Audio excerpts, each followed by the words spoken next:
প্রতিদিন যখন এই মানুষটা বাসায় ফিরত, সামনের দরজায় অ্যালকোহল স্প্রে করত, তারপর সূর্যের শেষ রশ্মি মিলিয়ে যাওয়ার আগে দরজা আর জানালাগুলো 6 সেন্টিমিটার মোটা স্টিল প্লেটে বন্ধ করে দিত। তবুও শান্তিতে নিঃশ্বাস নিতে পারত না। প্রতিদিন রাতে বাথটাবে বন্দুক আর টমিকে নিয়ে ঘুমাতো। ওটাই ছিল একমাত্র জায়গা যেখানে সামান্য হলেও নিরাপত্তা অনুভব হতো। বাইরের পৃথিবী পুরোপুরি ভাইরাসে ধ্বংস হয়ে গেছে। মানুষ আর প্রাণী সব বদলে গেছে। সবাই এমন দানবে পরিণত হয়েছে যারা সূর্যের আলোকে ভয় পায় এবং বেঁচে থাকা মানুষদের গিলে ফেলেছে। কিন্তু এই মানুষটা এখনো বেঁচে আছে, কয়েকজন সৌভাগ্যবান মানুষের একজন, যার শরীরে ইমিউনিটি আছে। তার সবসময় বিশ্বাস ছিল সে একা নয়। তাই প্রতিদিন টমিকে নিয়ে শহরের রাস্তায় বের হতো যদি আর কোনো বেঁচে থাকা মানুষ পাওয়া যায়। কিন্তু প্রতিবারই শুধু ফাঁকা রাস্তায় মিলত। জীবনের কোনো চিহ্ন নেই, শুধু সে আর রাতের অন্ধকারে ঘুরে বেড়ানো দানবগুলো। কখনো কখনো সে ম্যানিকিনদের সঙ্গে কথা বলতো, পাগলামির জন্য নয়, বরং ভয়ঙ্কর নীরবতা তার নিঃশ্বাস রোধ করে দিত। তার নাম রবার্ট নেফ। সে একজন বায়োলজিস্ট, নিজের রক্ত ব্যবহার করে ভাইরাসের ভ্যাকসিন বানানোর চেষ্টা করছে। আজকের এক্সপেরিমেন্টে বড় সাফল্য মিলল। একটি সংক্রমিত ইঁদুর আবার স্বাভাবিক হয়ে গেল। এতে সে খুশি হয়ে গেল এবং সঙ্গে সঙ্গে পরের ধাপে যাওয়ার সিদ্ধান্ত নিল। নিজের রক্তকে টোপ বানিয়ে দ্রুত একটি মহিলা দানবকে ধরে ফেলল। কিন্তু তার পেছনে আসা দানবগুলোর সঙ্গে অদ্ভুত সম্পর্ক ছিল, যেন তারা তাকে রক্ষা করছে।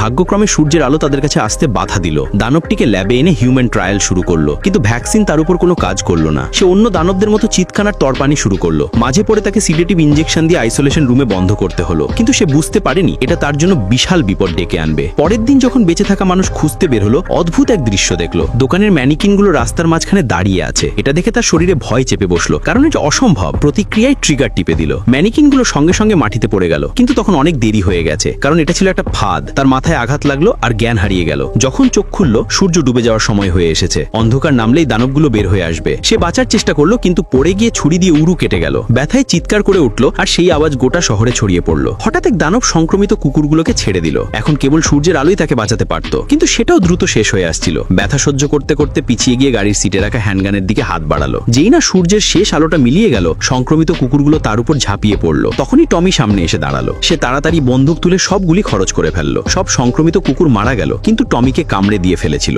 এখন সে যে কোনো সময় বদলে যেতে পারে। তাকে ঘরে এনে ভ্যাকসিন ইনজেকশন দেওয়া হলো, কিন্তু তখন অনেক দেরি হয়ে গেছে। এখন তাকে নিতে হবে এক ভীষণ কঠিন সিদ্ধান্ত।